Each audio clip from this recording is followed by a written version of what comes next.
Se sirvió de los más débiles de la sociedad. Como todos los asesinos en serie, veía a sus víctimas como gente desechable, gente de la que debía deshacerse como si de basura se tratara. Chikatilo no era ningún solitario, era un hombre de familia, un miembro del Partido Comunista, un abuelo. Tenía un lado oscuro tras su apariencia normal. Para él era un juego. De la misma manera que otros iban a jugar a las cartas, él jugaba a asesinar.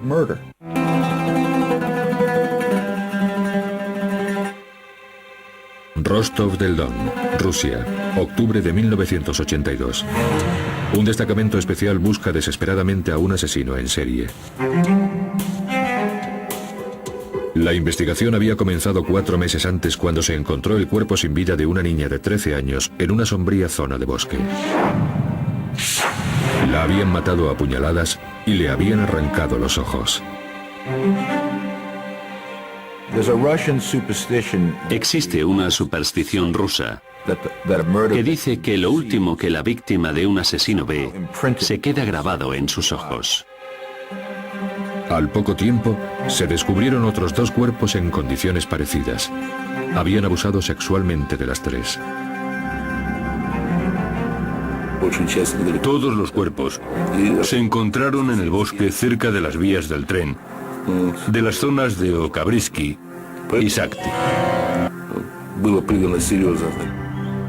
Al principio, la naturaleza cruel y ritualista de los asesinatos llevó a la policía a sospechar que se estaban llevando a cabo cultos satánicos o que un grupo de gente estaba recolectando órganos para trasplantes. La policía también se preguntaba si los responsables serían un grupo de retrasados mentales de la zona, por lo que llamaron a la investigación el caso de los tontos. Ninguna de estas teorías resultaron ser ciertas. En la era soviética, los investigadores locales no estaban preparados para entender la naturaleza tan cruel de los asesinatos.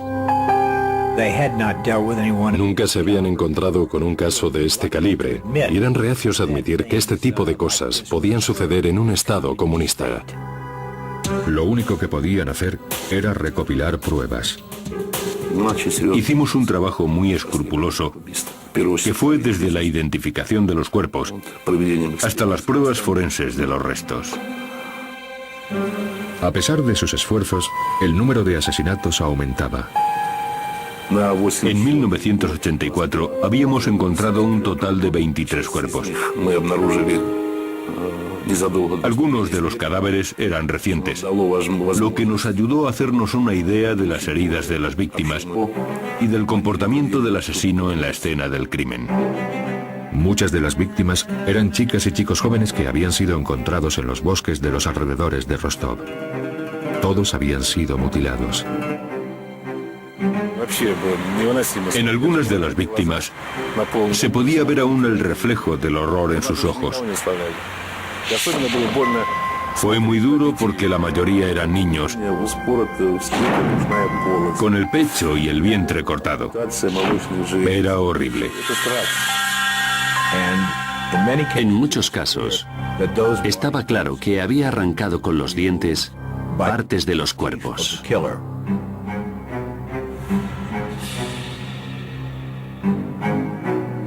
Muchos de estos cadáveres se encontraron cerca de estaciones de trenes y autobuses, lo que indicaba que el asesino era una persona que utilizaba los medios de transporte soviéticos muy a menudo. A pesar de que un asesino en serie andaba suelto, la policía y el Partido Comunista Soviéticos controlaron los medios de comunicación y se negaron a difundir información al respecto. Como no había información, se empezaron a extender rumores por la zona. Se hablaba de limusinas negras del gobierno que se llevaban a algunos niños al campo. Pero, a falta de información verdadera, estos niños desaparecían y nadie sabía dónde estaban. Sin sospechosos firmes, la policía de Rostov inició una búsqueda de gran alcance, arrestando a todo tipo de personas susceptibles. Se llevó a cabo una amplia búsqueda para la que desplegaron a docenas de detectives con el fin de encontrar a los sospechosos. Sin embargo, durante 8 años el asesino permaneció suelto. Al principio, sus víctimas tendían a ser mujeres de dudosa reputación, pero con el tiempo empezó a asesinar a chicos, niños inocentes y cualquiera al que pudiera atraer y matar. Elegía niños por su estatura, para que fueran más fáciles de manipular. Y también elegía prostitutas porque eran las que estaban más dispuestas a irse con un extraño. La policía centró su atención en estaciones de transporte. Pusieron a los oficiales de policía más destacados en casi todas las estaciones de trenes y autobuses. Las estaciones más grandes estaban patrulladas por policías con uniforme. Intentábamos jugar con las emociones del asesino para llevarle así a zonas más aisladas. Se destinó a policías secretos a esas zonas aisladas para vigilar. A principios de noviembre, la estrategia dio sus primeros frutos. Un detective de paisano que vigilaba una solitaria estación de tren había visto a un hombre que venía del bosque. El oficial vio una mancha de sangre en su carrillo y lo que parecía ser un corte profundo en su dedo. Según el policía que le observaba, el sospechoso se limpió los zapatos y el abrigo. El policía de paisano le pidió la documentación. Se identificó como Andrei Chikatilo, un abuelo de 54 años y un miembro leal al Partido Comunista. El policía no tenía suficientes motivos para arrestar a Chikatilo. No obstante, dejó constancia por escrito del incidente. 24 horas más tarde, un transeúnte descubrió el cuerpo de una chica en esa misma zona. Ocurrió al día siguiente en que el policía paró a Chikatilo en el andén. El cuerpo tenía las mismas heridas que los otros. Inmediatamente el jefe de policía pidió los archivos de todos los sospechosos en las últimas 24 horas.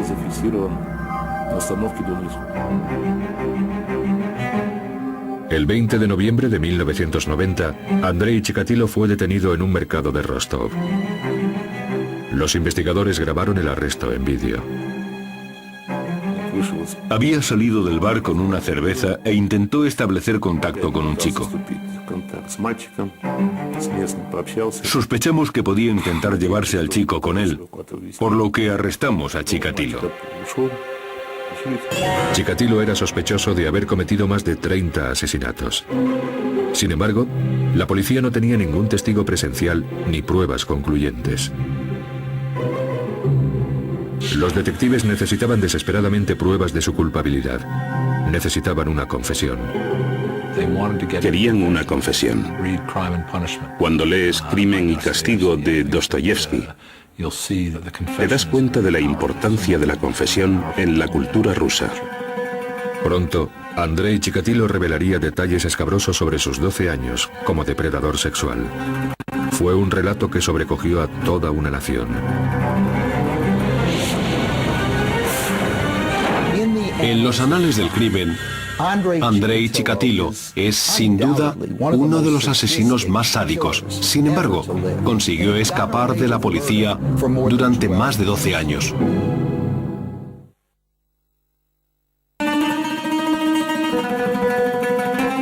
Noviembre de 1990.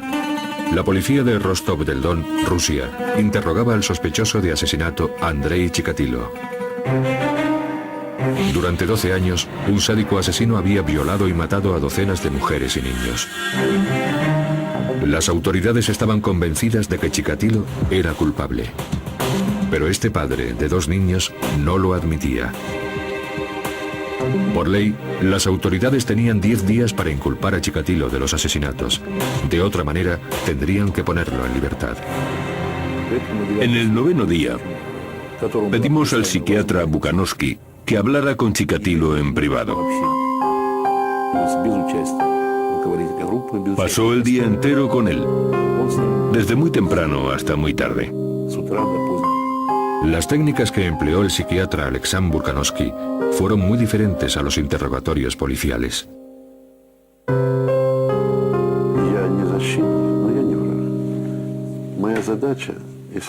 Le expliqué que no era ni su enemigo ni su defensor. En el lenguaje médico no existen las palabras culpable o mal. Yo no era juez, simplemente médico. Chikatilo se abrió con Bukanovsky. Tras varias horas de conversación, empezó a confesar sus crímenes. Creo que, de alguna manera, quería que le cogieran. No me puedo creer que alguien que haya hecho ese tipo de cosas durante tantos años y que viva en un infierno que él mismo ha creado, no quiera salir de allí.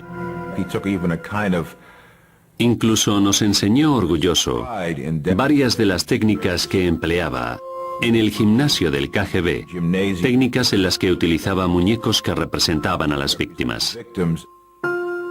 Chikatilo no solo admitió los 36 asesinatos de los que la policía tenía constancia, sino que también describió otros 17 que la policía no le había atribuido a él. Desde entonces, comenzamos a recopilar pruebas para demostrar su conexión con las otras muertes. Или брюки только спущены? Нет, как, ага, я вот не понял этого. Он в это время одежда у него... Por decirlo de alguna manera, Chikatilo estaba más que dispuesto a enseñarnos cómo desarmaba a sus víctimas, cómo las engañaba, cómo las ataba, cómo les causaba las heridas con el cuchillo e incluso cómo tenía relaciones sexuales con sus víctimas, muertas o casi muertas.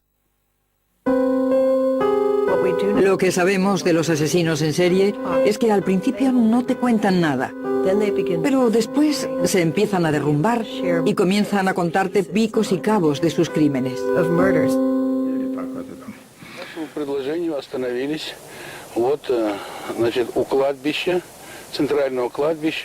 La tarde del 7 de diciembre de 1990, la policía llevó a Chikatilo a la localidad de Shakti.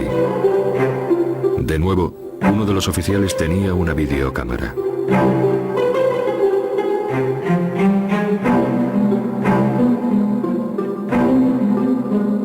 Caminando entre las lápidas de un pequeño cementerio, Chikatilo les llevó hasta una tumba poco profunda y sin nombre.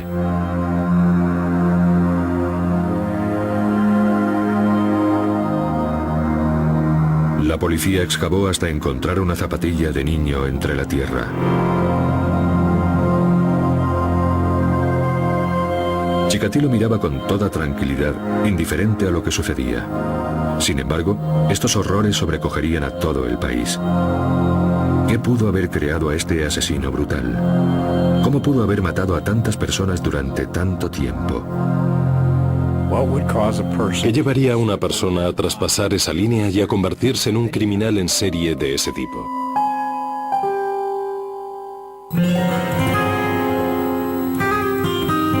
Andrei Romanovich Chikatilo había llevado una vida de violencia y degradación humana. Nació en 1936 en la localidad ucraniana de Yablosnoya. Joseph Stalin gobernaba la Unión Soviética con mano dura y la hambruna devastaba al pueblo ucraniano. Había mucha escasez de comida en Ucrania, en parte por los estragos de la guerra y también por las políticas agrarias de Stalin. Bajo el estandarte del colectivismo, Stalin obligó a los pequeños agricultores a dar sus cosechas enteras al Estado para ser distribuidas a nivel nacional, a pesar de que en Ucrania la gente se moría de hambre. Hubo brotes de canibalismo en Rusia por el simple hecho de que se morían de hambre. Las noticias sobre el canibalismo se hicieron tan frecuentes que pasaron a formar parte de la cultura popular. Una historia típica de canibalismo familiar era: han arrestado a mi tía porque invitó a un amigo a cenar y encontró yemas de dedos en la sopa. De niño, la madre de Andrei le contaba un macabro cuento sobre algo horrible que ocurrió justo antes de que él naciera. Su madre le contaba a menudo que a su hermano mayor se lo habían comido en los tiempos de hambruna. Siempre le decía: no salgas a jugar de noche porque te comerán como a tu hermano Stepan. La práctica de canibalismo con su hermano fue imposible de confirmar, pero los psiquiatras especulan con que Chikatilo podría haber sufrido un trauma por otro crimen, una agresión a su madre. Su hermana nació en 1943, cuando los alemanes ocupaban parte de Ucrania. Y supuestamente, su padre servía al Ejército Rojo en aquella época, por lo que es muy poco probable que volviera al hogar familiar y dejara embarazada a su madre. Por tanto, puede que viera a algún soldado alemán violar a su madre. Otro golpe tremendo para un Andrei de 13 años fue la suerte de su padre, al que hicieron prisionero los nazis. Cuando finalmente el padre de Chikatilo regresó a su casa en 1949, padecía tuberculosis. Y en lugar de ser recompensado por su servicio en la guerra, fue tachado de traidor al gobierno soviético. En tiempos de guerra, para ser alguien respetable había que ganar o morir. No había otra forma. La paranoia de Stalin era tal que los soldados que eran capturados por los alemanes eran considerados sospechosos. A pesar de que el Partido Comunista había convertido al padre de Andrei en un marginado, la devoción de Andrei al Estado era tal que se afilió en las Juventudes Comunistas cuando era muy joven. Chikatilo era muy sincero en cuanto a sus creencias. Era un comunista declarado. Pero con la llegada de la pubertad, el joven Andrei se dio cuenta de que no era como los otros chicos. No se llegaba a integrar y se sentía humillado y avergonzado por su poca destreza sexual.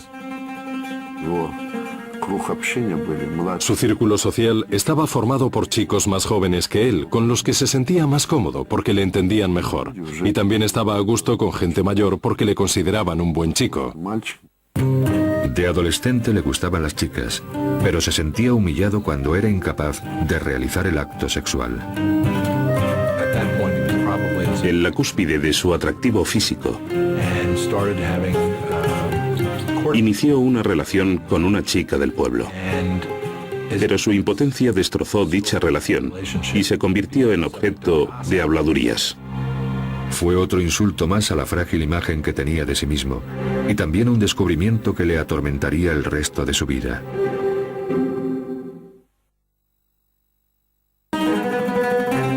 En 1955, Andrei Chikatilo quería escapar de Ucrania y de sus recuerdos de una miserable juventud.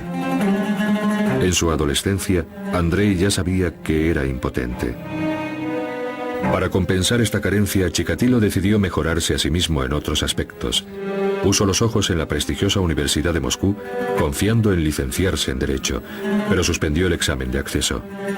Decepcionado, ingresó en una escuela de formación profesional. Quería verse a sí mismo como una persona que había estudiado mucho y que tenía una carrera universitaria y no solo algunos logros insignificantes. Eso fue otro intento para ser aceptado. Otro intento de encubrir al verdadero Chikatilo. En 1963, cuando tenía 28 años, se casó animado por su hermana. Vivía con su hermana y con una amiga soltera de esta.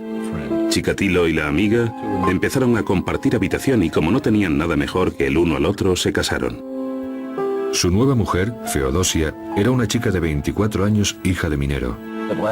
Al menos, había encontrado a una persona con la que comunicarse y relacionarse, y con la que tener una relación emocional aparentemente normal. Nunca pudo llegar a tener relaciones sexuales normales con su mujer, pero a través de un proceso de masturbación e inseminación pudieron concebir. En 1965 lo consiguieron. Tuvieron a su hija, Liuda, y 4 años después a su hijo, Yura. Chikatilo encontró trabajo como técnico de comunicaciones, pero continuó con sus estudios hasta licenciarse en marxismo-leninismo, ingeniería y literatura rusa. La familia vivía en un anodino bloque de pisos. Para lo que era Rusia entonces, llevaba una vida agradable. Aparentemente Andrei era un buen marido y un buen padre. Feodosia no tenía de qué quejarse. Ella debía pensar, es miembro del Partido Comunista, trae dinero a casa, no es un borracho y no me maltrata. Y estas dos últimas cosas le diferenciaban de la media soviética favorablemente. Lo que todo el mundo veía era su matrimonio, sus hijos, su afiliación al Partido Comunista. Pero esa no era su verdadera personalidad. Chikatilo se había construido una modesta pero respetable fachada exterior. Sin embargo, en su interior estaba tremendamente frustrado. Por supuesto que su impotencia le encolerizaba en gran medida. Y de ahí que necesitara sentirse superior, por eso tenía 3 carreras universitarias. Creo que impotente es el adjetivo que mejor describe la vida de este hombre. En 1970, Chikatilo aceptó un trabajo en un instituto. Este hombre de 34 años esperaba ser aceptado y respetado como profesor. Sin embargo, lo único que encontró fue humillación. Sus alumnos no le tomaban en serio, se negaban a comportarse bien e incluso fumaban delante de él en la clase. No era una persona que se hiciera respetar en una clase llena de niños. Y siempre se burlaban de él. Sus alumnos le llamaban el ganso. Y ganso en ruso también es una especie de memo. No inspiraba ningún respeto. Y lo que era peor, Chikatilo se ponía furioso al ver a los jóvenes enamorándose a su alrededor y, según él, teniendo relaciones sexuales. Una de las cosas que quería cambiar y que no podía era su impotencia sexual. Sentía que el mundo había cometido una tremenda injusticia con él. Incluso la gente de dudosa reputación podía disfrutar de la sexualidad, de los placeres del amor. Pero Chikatilo, el erudito, el brillante, el especial, el genio, no podía. Y esa era la causa de su cólera. A principios de los años 70, Chikatilo reaccionó a su rabia y frustración abusando sexualmente de sus alumnos, tanto chicos como chicas. Se sentía tan rechazado por los adultos al no ser capaz de mantener relaciones sexuales que se centró en los niños indefensos.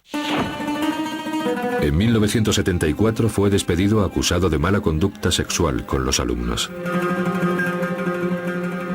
El director del colegio, en lugar de aceptar su responsabilidad por contratarle, decidió despedir a Chikatilo, algo muy típico en la sociedad soviética y, en definitiva, en cualquier sociedad. Como el incidente no se hizo público, Chikatilo pudo trasladarse a otro lugar. Se marchó con su familia a la localidad cercana de Shakti. Allí encontró un nuevo trabajo como profesor en el Centro de Formación Profesional 33. La mujer de Chikatilo sabía que había tenido algunos problemas, molestando a algunos de sus estudiantes, pero prefirió no darle importancia y perdonar a su marido. Pero a espaldas de su mujer e hijos, Andrei Chikatilo estaba construyéndose otra vida. Compró una casa secreta para él solo. Era una casucha en ruinas en los barrios pobres de Mesobol Lane. El lugar perfecto para sus crímenes.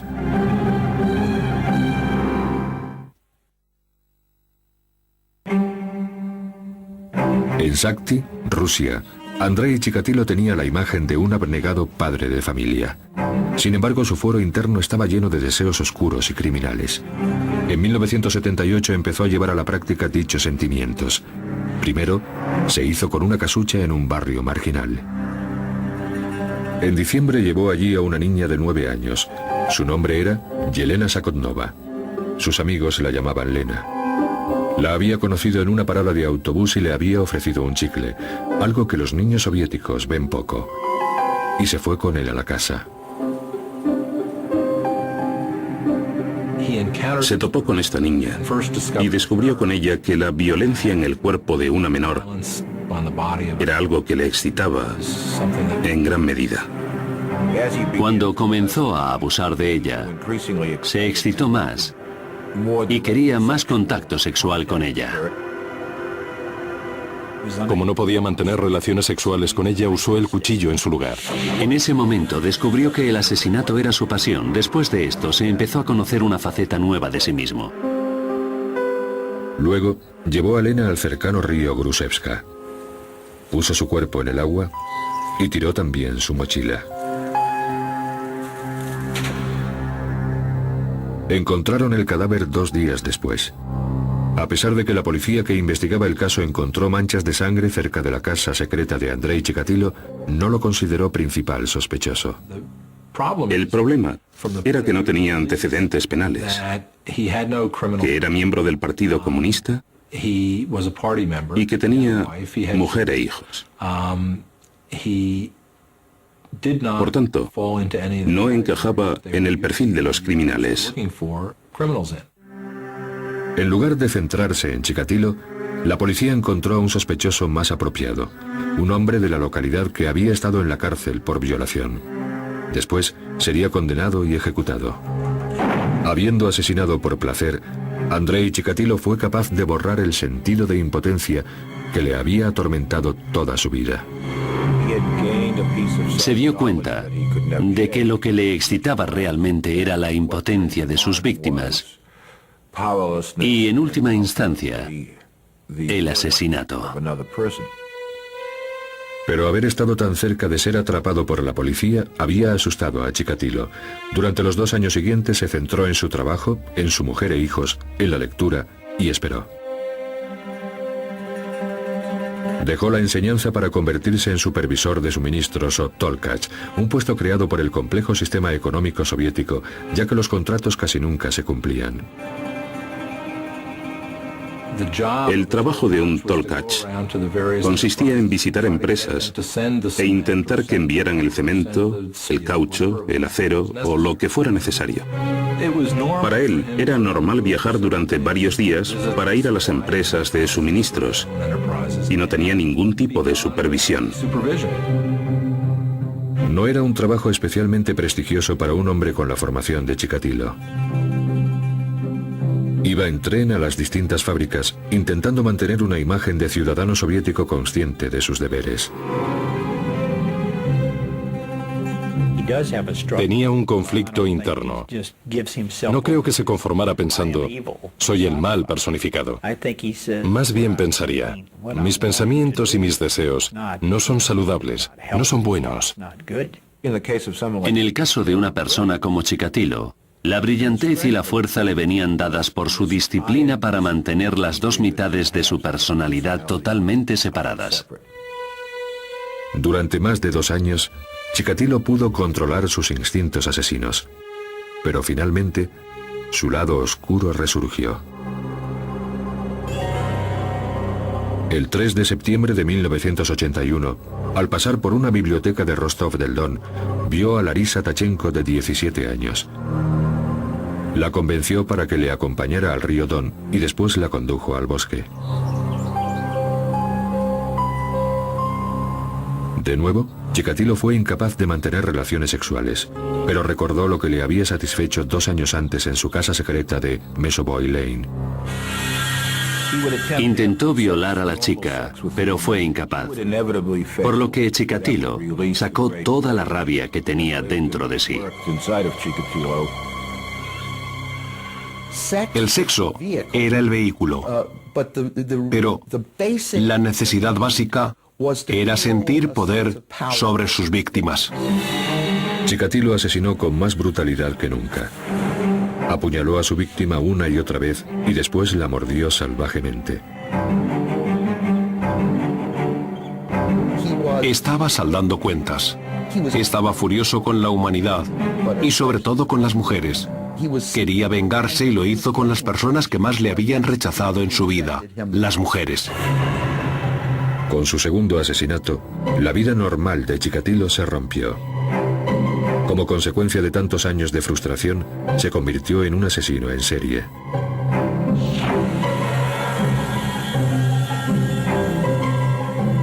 Era un hombre impotente. ¿Qué significa la palabra impotente? Significa que no tiene poder. Por tanto, cuando estaba con niños o con mujeres, lo esencial para él era la dominación física y el control sobre sus víctimas. La satisfacción se mezcló con la rabia y la hostilidad, y llegó un momento en que no las pudo separar. Matar le excitaba cada vez más e incluso llegaba a eyacular espontáneamente mientras mutilaba a sus víctimas. Después, cortaba partes del cuerpo de la víctima. Chikatilo admitió hacer incisiones, sacar úteros, aunque no confesó que también se los comía. Solo dijo, me gustaba mordisquearlos, eran tan rosas y blanditos. Esas fueron sus palabras. Lo que había empezado como una búsqueda de satisfacción sexual se había convertido en numerosos asesinatos, los peores de la historia rusa.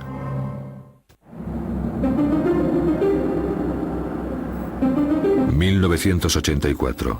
Rostov del Don, Rusia. Andrei Chikatilo ya había asesinado a 23 personas. Tras estos brutales asesinatos, la policía empezó a hacer preguntas a cualquiera que les pareciera sospechoso.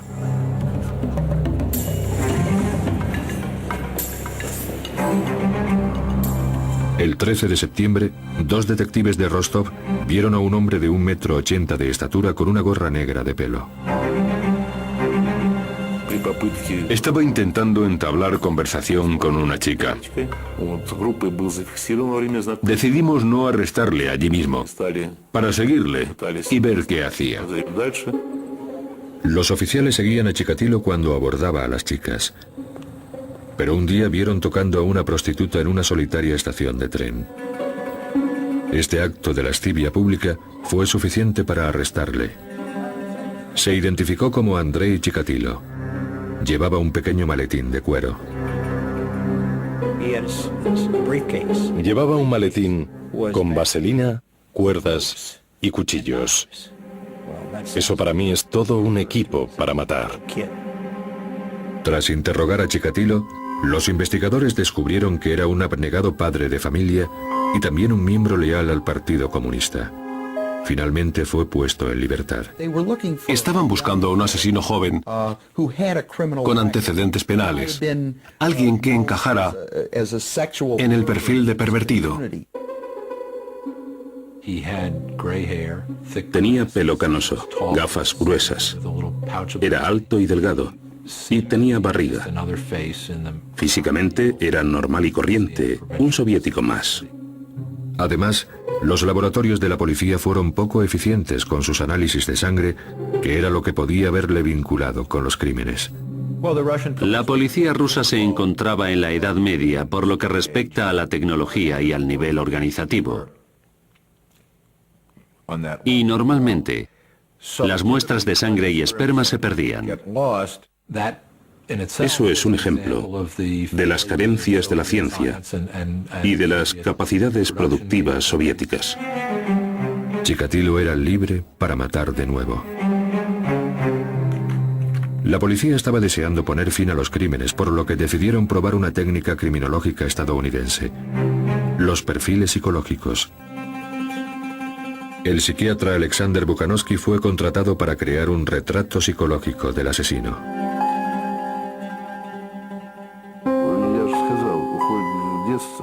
Preparar el perfil criminal me llevó meses de duro trabajo. Tuve acceso a documentación secreta que nunca se había publicado. Analizando estas pruebas, Bukanovsky hizo una intrigante descripción del criminal. Bukanovsky dijo que el homicida era insociable y que era un enfermo, o más bien un pervertido sexual. También dijo que quizá viviera solo o con una esposa, en cuyo caso no tendría relaciones sexuales con ella. Sin embargo, la policía tardó 6 años más en capturar a Chikatilo. Muchos de los factores que provocaron la desaparición de la Unión Soviética también influyeron en el caso Chikatilo, permitiéndole cometer asesinatos durante tanto tiempo. Finalmente, el 20 de noviembre de 1990, tras 12 años de asesinatos y 52 víctimas, Andrei Chikatilo fue arrestado. El perfil del Dr. Bukanovsky había demostrado ser escalofriantemente preciso. En su confesión dijo que disfrutaba con los gritos, la sangre y el dolor de sus víctimas. Evidentemente, era un sádico sexual. Lo que el asesino en serie aprende con su primer crimen es a tener control. Porque hasta ese momento nunca se han sentido verdaderamente a cargo de una situación.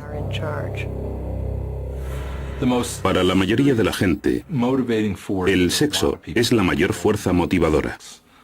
Es el deseo de procrear, el deseo de ser un ser sexual. De ahí venía su frustración y su humillación contra las que luchó durante toda su vida. Primavera de 1992. Andrei Chikatilo, un abuelo de 56 años y un miembro leal al Partido Comunista, estaba acusado de una ristra de horribles y brutales asesinatos. La Unión Soviética se había desmoronado y se había convertido en la Confederación de Estados Independientes. El juicio a Chikatilo prometía ser el primer gran espectáculo de la era postsoviética. El pueblo ruso reaccionó con adusta fascinación. Cuando el caso de Chikatilo se hizo más o menos público, la gente de los alrededores fue consciente de que un asesino en serie andaba suelto, y en Rusia nada se extiende más rápido que un rumor.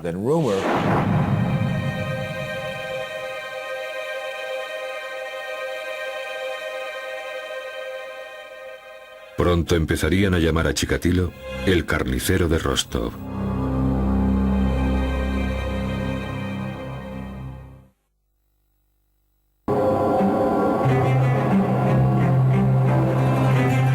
La mañana del 14 de abril de 1992, en la ciudad rusa de Rostov del Don, los lugareños abarrotaron las escaleras del Tribunal de Justicia, deseosos de ver al acusado Andrei Chikatilo. Durante meses, los periódicos se habían referido a él como el Destripador Rojo o el Carnicero de Rostov. Chikatilo llevaba una camisa de las Olimpiadas que le habían facilitado en el juzgado. Y le habían rapado la cabeza, algo que se hacía normalmente para evitar piojos. Cuando comenzó el juicio, parecía más un circo que un juicio por asesinato. Estaba en una jaula de hierro grande para protegerle de los padres de las víctimas. Nunca pudo sentarse en una mesa ni conversar con su abogado de la manera que un ciudadano occidental lo hubiera hecho. Fue una escena curiosa. En los asientos públicos se encontraban las familias de las víctimas que querían verle ejecutado. Y si hubieran podido hacerlo ellos mismos, lo habrían hecho. La reacción de los padres de las víctimas fue comprensiblemente muy dura. Cuando lo vieron en la jaula, la gente gritaba: «Dejádnoslo a nosotros». Pero ¿qué se podía esperar de unos padres que habían perdido a sus hijos por culpa de este hombre? Al otro lado de la sala se encontraba el juez Leonid Akusanov, flanqueado por ciudadanos ordinarios, o el equivalente ruso al jurado occidental. El juez leyó la lista de los cargos. Las pruebas llenaban 222 registros. Las historias que contaban eran horribles. Las edades de las víctimas iban de 8 a 45 años y eran tanto mujeres como hombres. Si el último propósito del acto sexual es crear vida, la idea de Chikatilo era alcanzar el orgasmo con la muerte de su víctima. Era antisexo y antivida. El juez estuvo leyendo durante 2 días la lista de acusaciones. El 16 de abril se permitió al acusado dirigirse al jurado. Las familias de las víctimas le insultaron y hubo quien se desmayó. En una complicada declaración de 2 horas, Chikatilo se describió a sí mismo como un hombre a quien le habían robado los genitales. Impotente de nacimiento, Chikatilo afirmó que sus problemas sexuales le habían llevado a cometer dichos crímenes. Reafirmó que nunca planificó sus asesinatos, sino que lo hacía cuando perdía el control sobre sí mismo. En algunos momentos parecía que quería hacer ver que estaba loco. Una de las veces que yo fui, empezó a saltar y a gritar al juez, y después se bajó los pantalones. Otras veces empezaba a maldecir y a gritar. La mayoría de los observadores creían que el comportamiento de Chikatilo en la sala era para inspirar lástima. Si se le consideraba demente, le llevarían a un hospital psiquiátrico. Si se le consideraba cuerdo, lo ejecutarían. En Rusia, las ejecuciones consistían en un disparo a la cabeza. La definición de cordura y demencia desde un punto de vista legal es cuando la persona en cuestión puede diferenciar el bien y el mal. Esta es una definición internacional válida también en la Unión Soviética.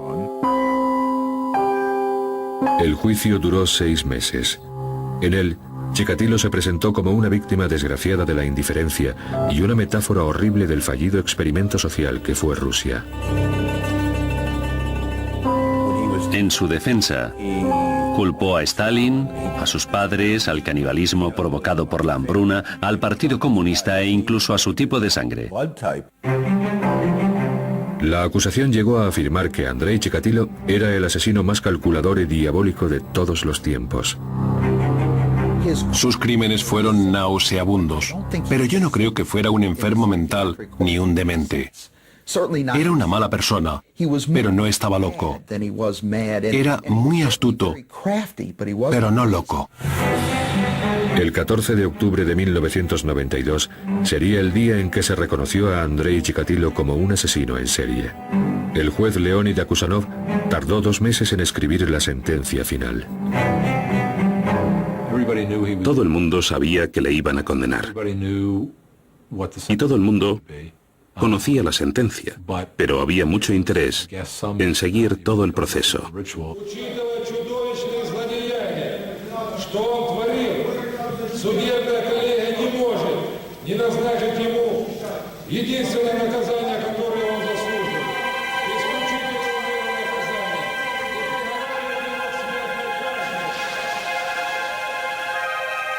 Después de 12 años de asesinatos, se hizo justicia.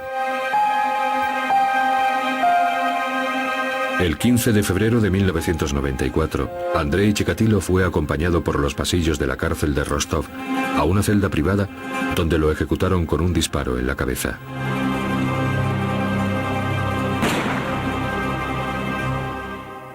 En el período subsiguiente a su ejecución, escritores, periodistas y familias de víctimas intentaron encontrar algunas muestras de humanidad en Andrei Chikatilo. Sin embargo, este hombre que cometió asesinatos tan crueles sigue siendo un misterio. Él mismo habló de sus motivaciones, pero nunca con la suficiente sinceridad como para explicar los espantosos crímenes que cometió a lo largo de su vida. Después de haber visto los cuerpos sin vida de tantas víctimas, creo que es normal que le odie. Sentí un gran alivio cuando finalmente capturamos a Chikatilo y me di cuenta de que nunca controló lo que estaba haciendo. Era una persona enferma que actuaba en contra de su voluntad. Se le puede considerar víctima de sus circunstancias o mala persona que conscientemente asesinó a sus víctimas.